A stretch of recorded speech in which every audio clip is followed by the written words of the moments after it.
My parents bought my brother a brand new BMW for his graduation while I opened my gift, a bill for their debts.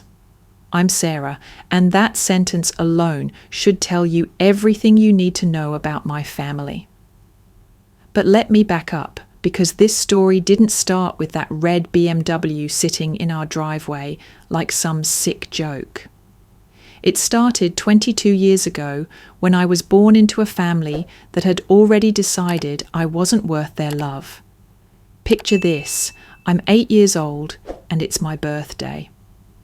I wake up excited because, well, what 8-year-old doesn't get excited about their birthday? I run downstairs expecting cake, presents, maybe even a small party. Instead, I find my parents setting up decorations for my brother Michael's science fair project that's due next week. My birthday cake. A leftover cupcake from his class party. My present? A worn-out copy of Charlotte's Web that I'd already read 3 times because it was a hand-me-down from my cousin. Meanwhile, Michael, who was 10 at the time, got a brand new mountain bike just because he mentioned wanting one. Not for his birthday, not for good grades, just because he wanted it. I watched from the kitchen window as Dad taught him how to ride it, both of them laughing while I sat inside with my used book, wondering what I had done wrong. That was my first real lesson in family hierarchy. I was the afterthought, the consolation prize, the child they had because they thought Michael needed a sibling. But I was too young to understand it then. I kept hoping that next time would be different. 4 years later, when I was 12, I learned that hope was a dangerous thing in the Johnson household. It was summer break, and all my friends were going to camps or family vacations. Michael got to go to this expensive soccer camp in Colorado. 2 weeks, all expenses paid, plus new gear that cost more than most people's rent. When I asked if I could go to the local day camp with my friends, Mom looked at me like I'd asked for a private jet. Sarah, honey, camps are expensive. Besides, someone needs to help around the house while your father and I work. So while Michael was off having the time of his life, learning new skills and making friends, I spent my summer vacation doing laundry, cleaning bathrooms, and watching my neighbours' kids for $5 an hour. The money I earned, it went straight into the family grocery fund. Because apparently, even at 12, I was expected to contribute financially to a household that couldn't be bothered to invest in my happiness. But the worst part wasn't the work. It was watching Mom and Dad's faces light up every time Michael called from camp. They'd put him on speakerphone, and for 15 minutes our house would be filled with laughter and excitement as they heard about his adventures. When he came home, tanned and confident and full of stories, they hung on every word. They framed his camp certificates. They bought him a new soccer ball to keep up his skills. Me? I got a pat on the head and a "thanks for helping out, sweetie," before they turned their attention back to their golden child. High school was supposed to be different. I was determined to make it different. I threw myself into my studies, joined every academic club I could find, and worked my arse off to prove that I was worth their attention. By junior year, I had a 4.2 GPA, I was president of the National Honor Society, and I'd already received letters from several colleges expressing interest in my academic achievements. The day I found out I'd been accepted to State University with a full academic scholarship, I practically floated home. This was it. This was my moment. I had done something that even Michael, with all his privileges and advantages, hadn't managed to do. I had earned a free ride to college based on pure merit. I burst through the front door, scholarship letter in hand, ready to finally see pride in my parents' eyes. "Mom, Dad, you're not going to believe this." They were in the living room with Michael, who had just gotten his college acceptance letter too. Not with a scholarship, mind you. His grades were mediocre at best, a 2.1 GPA that he'd barely scraped by with. But he'd gotten into State University through what Dad called connections and what I called Dad's old fraternity brother pulling strings. I waved my scholarship letter, practically vibrating with excitement. I got a full ride, full tuition, room, board, everything. They said my essay was one of the best they'd ever read, and my grades... "That's nice, honey," Mum said absently, not even looking at the letter.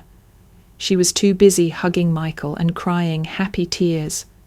"Michael, we're so proud of you for getting into State. It's going to be expensive, but we'll figure out how to pay for it." I stood there, scholarship letter still in my outstretched hand, watching my parents celebrate Michael's acceptance to the same school that was literally paying me to attend. The irony was so thick I could taste it. "But Mom," I tried again, "I don't need you to pay anything. The scholarship covers everything. I did it completely on my own."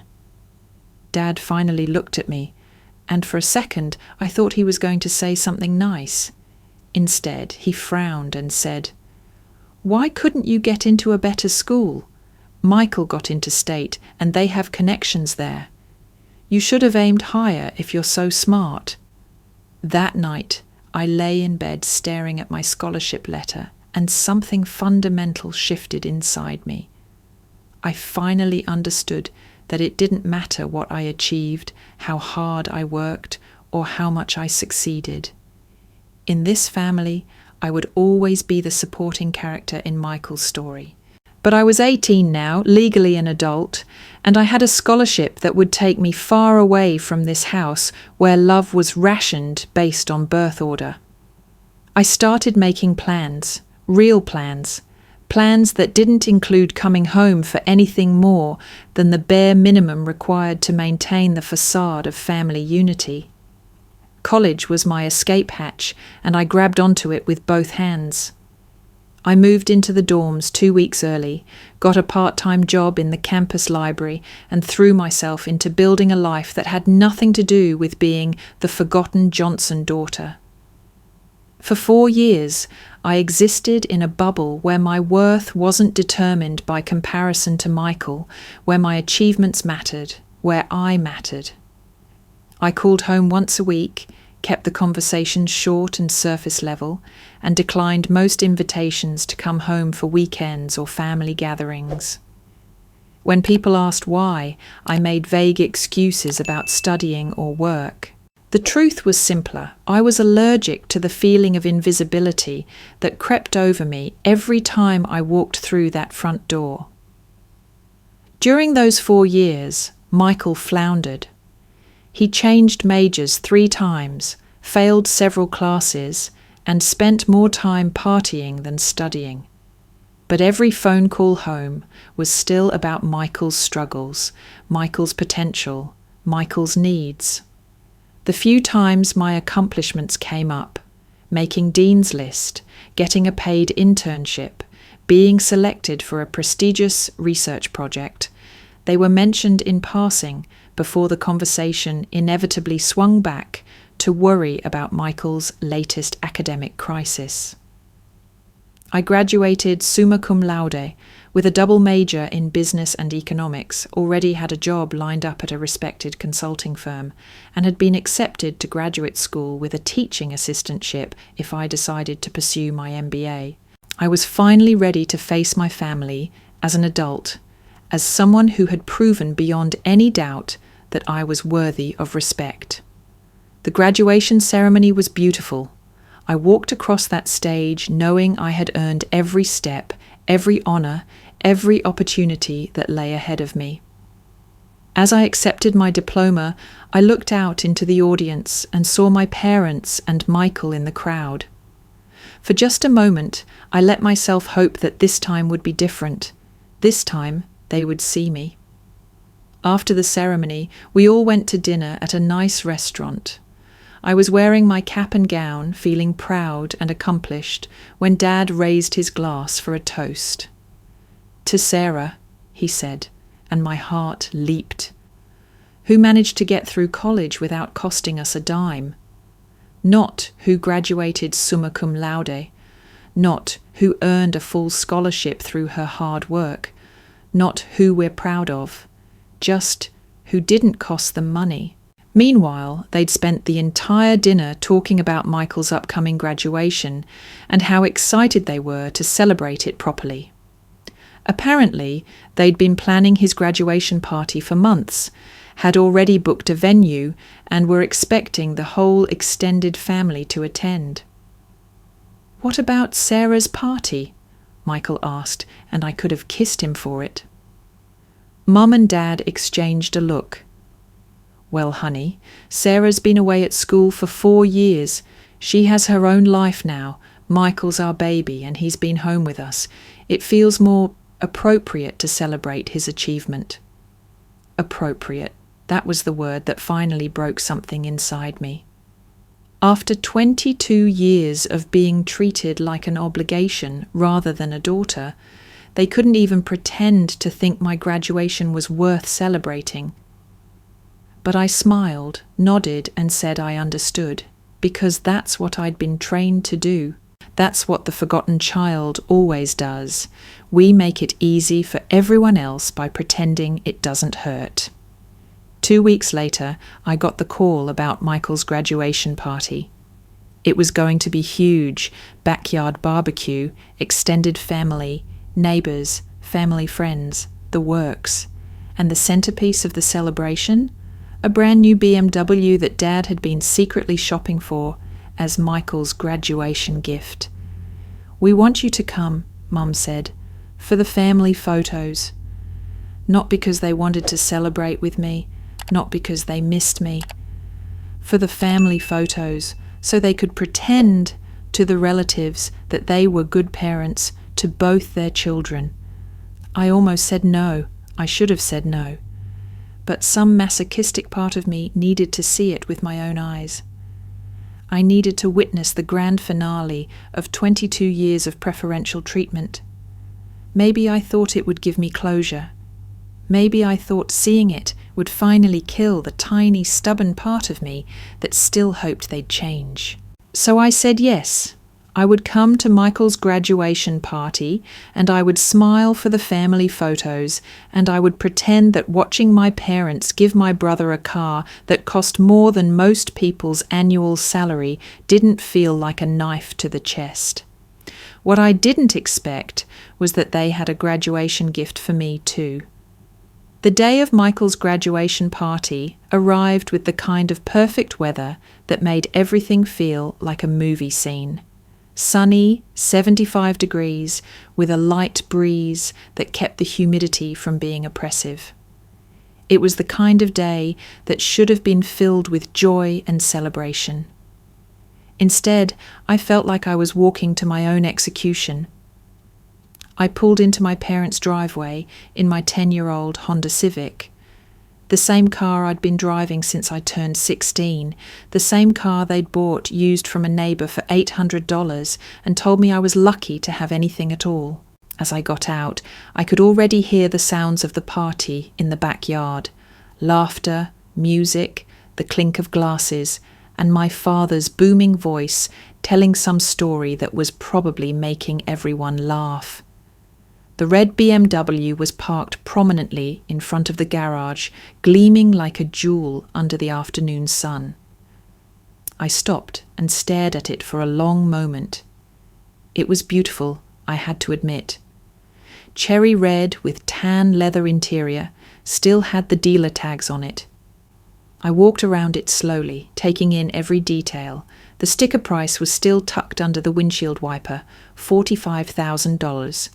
$45,000, more than I'd made in my entire 4 years of part-time work combined. I thought about my own graduation 2 weeks ago, how my parents had taken me to Applebee's afterward and split the check 3 ways because we're all adults now. I thought about the card they'd given me with $50 in it and a note that said, "Congratulations on your achievement." Achievement, singular. As if 4 years of academic excellence was just one small thing to be checked off a list. "Sarah, you made it," Mom's voice called from the back gate. She was wearing a new dress, navy blue with white flowers, and had clearly just gotten her hair done. She looked radiant, glowing with the kind of pride that I'd spent my whole life trying to earn from her. "Hi, Mom." I hugged her, breathing in her familiar perfume, and for just a second I let myself pretend this hug was for me, that she was this excited because both her children had graduated college, not just one. "Come on, everyone's here. Michael's been asking about you." She grabbed my arm and practically dragged me through the back gate into what looked like a professional party setup. There were at least 50 people milling around the backyard, which had been transformed with white tablecloths, balloon arches, and a banner that read, "Congratulations, Michael, class of 2024. I recognized most of the faces. Aunts, uncles, cousins, family friends, neighbors. People who had watched me grow up, who had seen me excel in school, who knew I'd graduated too. Several of them came over to congratulate me, asking about my job prospects and telling me how proud my parents must be. I smiled and thanked them, all while noticing that none of them seemed to know I'd graduated summa cum laude, or with a double major, or with a job already lined up. Why would they? My achievements had never been family news worth sharing. Michael found me about 20 minutes into the party. He looked good, tanned, confident, wearing a new outfit that probably cost more than my monthly grocery budget. He'd always been handsome in that effortless way that some people are, with Dad's strong jaw and Mom's bright smile.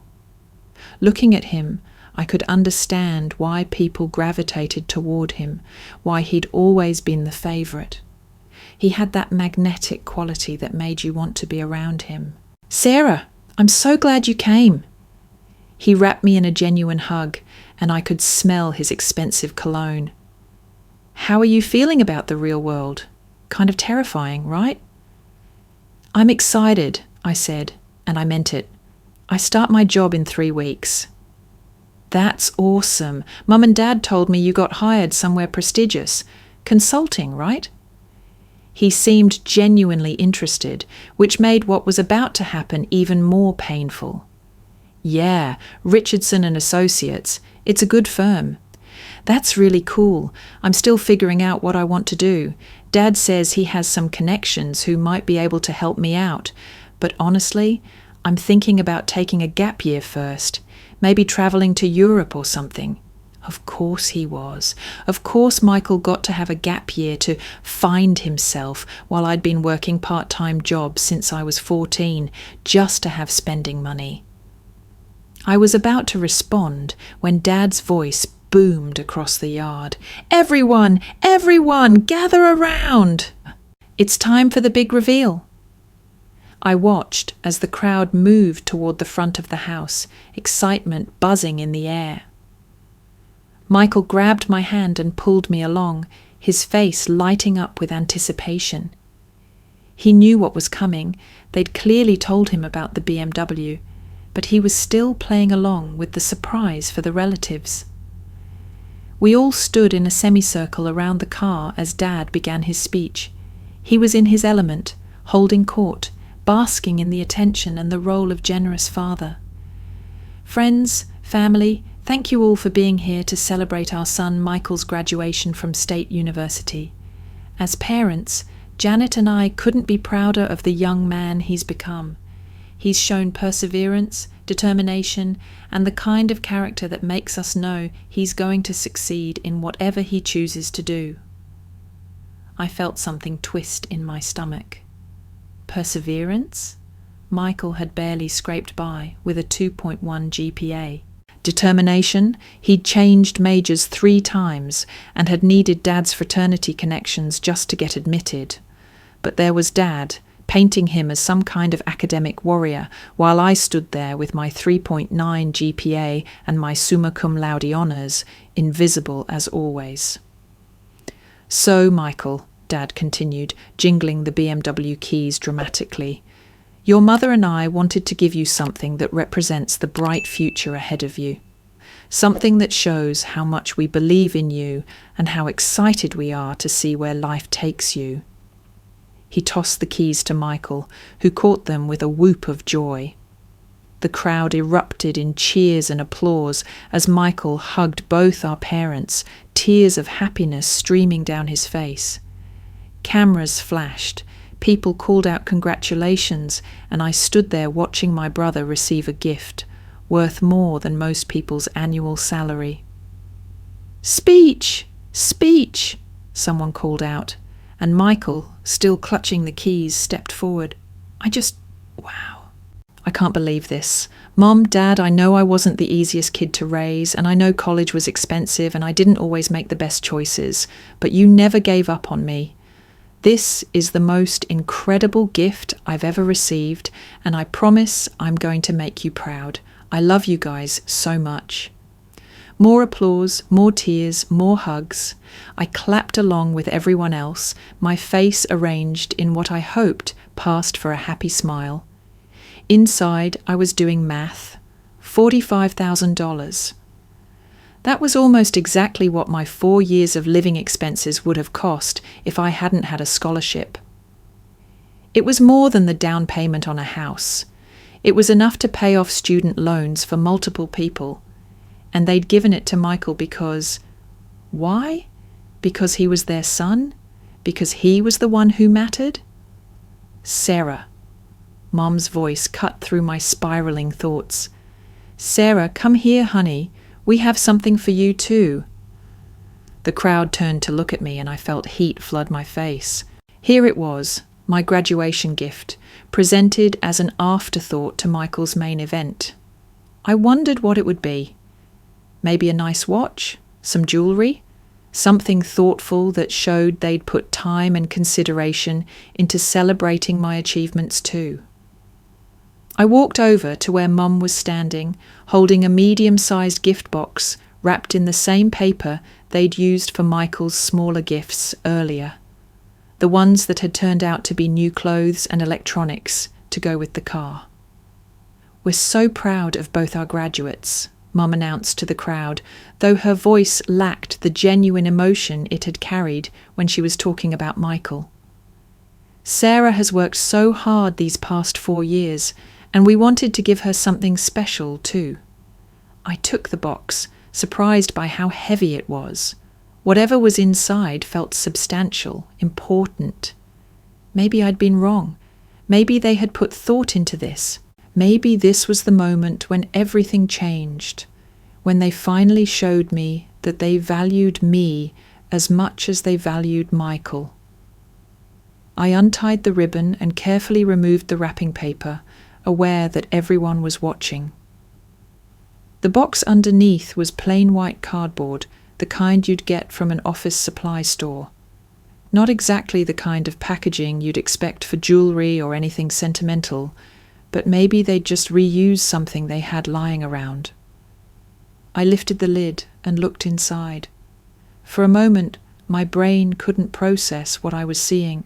It was paperwork. Stacks and stacks of official-looking documents, bills and notices. I pulled out the first sheet and read the header. Student loan servicing notice with my name at the top. My name, not Michael's. Mine. I pulled out the next document. Credit card statement. Again with my name. Balance, $8,147.83. The next one, auto loan documentation for my Honda Civic. Balance remaining, $12,156.78. I kept pulling out papers, my hands starting to shake. Medical bills from when I'd had my appendix out sophomore year, bills I'd never seen before, all with my social security number at the top. Cell phone bills going back 3 years, insurance payments, a mortgage document for a refinancing I'd never heard of. Every single piece of paper had my name on it. Every single debt, every single obligation, every single financial burden was somehow tied to me. The total, calculated on a neat little summary sheet at the bottom of the box, came to 43,127,046. What is this? I asked, my voice barely above a whisper. The crowd had gone quiet. People were straining to see what was in the box, sensing that something wasn't right, but not understanding what they were witnessing. Dad stepped forward, his arm around Michael's shoulder, both of them still glowing from the BMW celebration. Well, honey, now that you've graduated and you're starting your career, we thought it was time for you to take responsibility for your own expenses. All of that paperwork represents money we've spent on your behalf over the years. Your car, your phone, medical bills, things like that. Now that you're an adult with a good job, you can handle your own finances. I stared at him, then at the papers in my hands, then back at him. You're saying I owe you $43,000? Not us, sweetheart. These are legitimate debts in your name. We've been managing them for you while you were in school, but now it's time for you to take over. But I never signed up for a student loan. I had a full scholarship. I never applied for these credit cards. I never refinanced anything. I don't understand how... Sarah, Mum interrupted, her voice taking on that patient tone she used when she thought I was being difficult. You signed all the necessary paperwork when you turned 18. Don't you remember?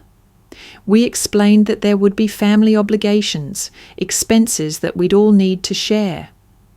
I did remember signing things when I turned 18, a lot of things, but my parents had presented them as routine adult paperwork, insurance forms, emergency contact information, financial aid documentation. I'd been so focused on getting ready for college that I'd signed whatever they put in front of me, trusting that they had my best interests at heart. I trusted you, I said, my voice getting stronger. I signed what you told me to sign because I trusted you. And you used that to put me in debt? The crowd was getting uncomfortable now. Conversations were starting around the edges of the group as people tried to pretend they weren't witnessing a family financial discussion. But the core group, my aunts and uncles, close family friends, were still listening, their faces showing confusion and growing concern. Uncle Mark, Dad's brother, stepped forward. Bob, what's going on here? What kind of graduation gift is a pile of bills? It's a lesson in responsibility, Dad said firmly. Sarah needs to understand that actions have consequences. She's had a free ride for 4 years, and now it's time for her to contribute to the family like an adult. A free ride, I repeated, my voice rising. A free ride. I earned a full academic scholarship.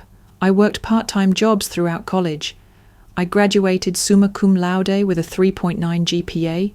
How is that a free ride? You lived under our roof for 18 years, Mum said. We fed you, clothed you, paid for your car, your phone, your medical care. Did you think all of that was free? I looked around at the faces staring at us. My cousin Jessica, who was about my age, looked horrified. Aunt Linda was shaking her head in disbelief. Even some of the neighbours were starting to back away, clearly uncomfortable with the direction this conversation was taking. But Michael, I started. Michael is different, Dad cut me off. Michael stayed home, helped around the house, contributed to the family. You left. You made it clear that you didn't want to be part of this family, so now you can handle your own responsibilities.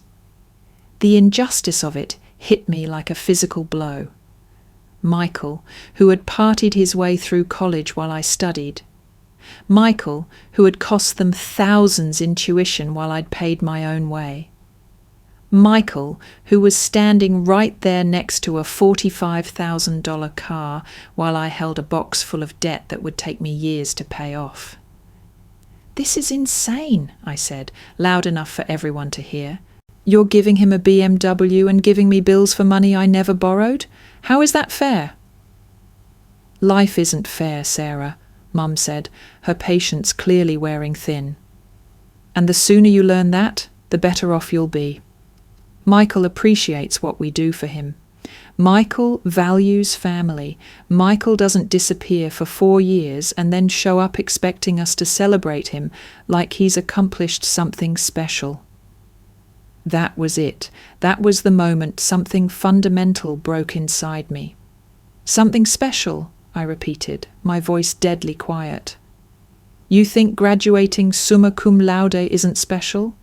You think earning a full scholarship isn't special? You think getting hired at a top consulting firm isn't special?"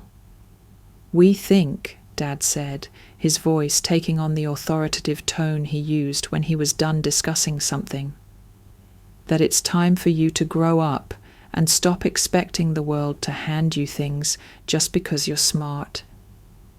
Intelligence is just a starting point, Sarah. What matters is character, and character means taking responsibility for your obligations." I looked down at the papers in my hands, then back up at my parents, then over at Michael, who was shifting uncomfortably beside his new BMW. For the first time in my life, I saw them clearly. Not as the parents I'd spent 22 years trying to please, but as the people they actually were. And in that moment of clarity, I made a decision that would change everything. "You know what?" I said, my voice carrying across the now silent backyard. "You're absolutely right. It is time for me to take responsibility. It's time for me to take responsibility for my own life, my own choices, and my own future." I walked over to my Honda Civic and popped the trunk.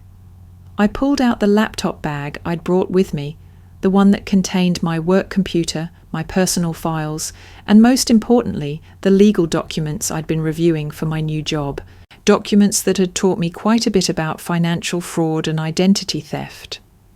When I turned back around, everyone was staring at me. I pulled out my phone and started taking pictures of every single document in the box, making sure to capture my name, the account numbers, and the dates clearly. "What are you doing?" Mom asked, alarm creeping into her voice. "I'm taking responsibility," I said calmly. "I'm documenting evidence of identity theft and financial fraud. Because that's what this is, isn't it? You used my social security number to open accounts without my knowledge or consent. You forged my signature on documents I never saw. You've been building debt in my name for years while I was away at college." The colour drained from Dad's face. "Now hold on, Sarah. There's no need to be dramatic. This is a family matter." "No," I said, still taking pictures. "This stopped being a family matter the moment you committed federal crimes using my identity." Aunt Linda stepped forward, her face pale. "Bob, Janet, please tell me she's wrong. Please tell me you didn't actually forge Sarah's signature on financial documents." The silence that followed was answer enough. "Oh my God," Cousin Jessica whispered. "You actually did it. You actually stole her identity." "It's not theft," Mom said quickly. "She's our daughter. We have the right to—" "No," I interrupted, my voice stronger now than it had ever been. "You don't. You don't have the right to destroy my credit. You don't have the right to saddle me with debt I didn't create.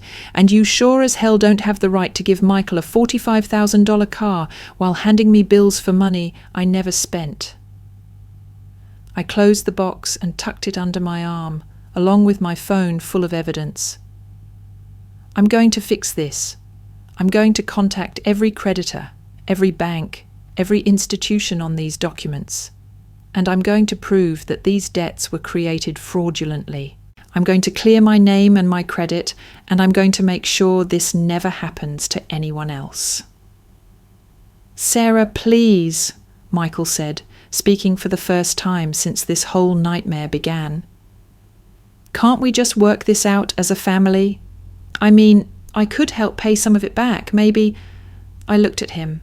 This brother who had been given everything while I'd been given nothing. And for the first time in my life, I didn't feel anger toward him. I felt pity. "Michael," I said gently, "in about 6 months, when the repo man comes for that BMW because the payments were tied to credit cards that are about to be frozen, I want you to remember this conversation. I want you to remember that I offered to work this out as a family, and they chose to commit felonies instead." I turned back to my parents, who were now looking genuinely afraid for the first time in my memory. "You spent 22 years teaching me that I wasn't worth your love, your attention, or your respect. But you know what? You were wrong. I am worth those things. I'm just not going to get them from you." I started walking toward my car, then stopped and turned back one last time. "Oh, and Mom? Dad? When the police contact you about the identity theft charges I'm filing on Monday morning, remember that this is what taking responsibility looks like." The last thing I heard as I drove away was the sound of $43,000 worth of consequences finally coming home to roost.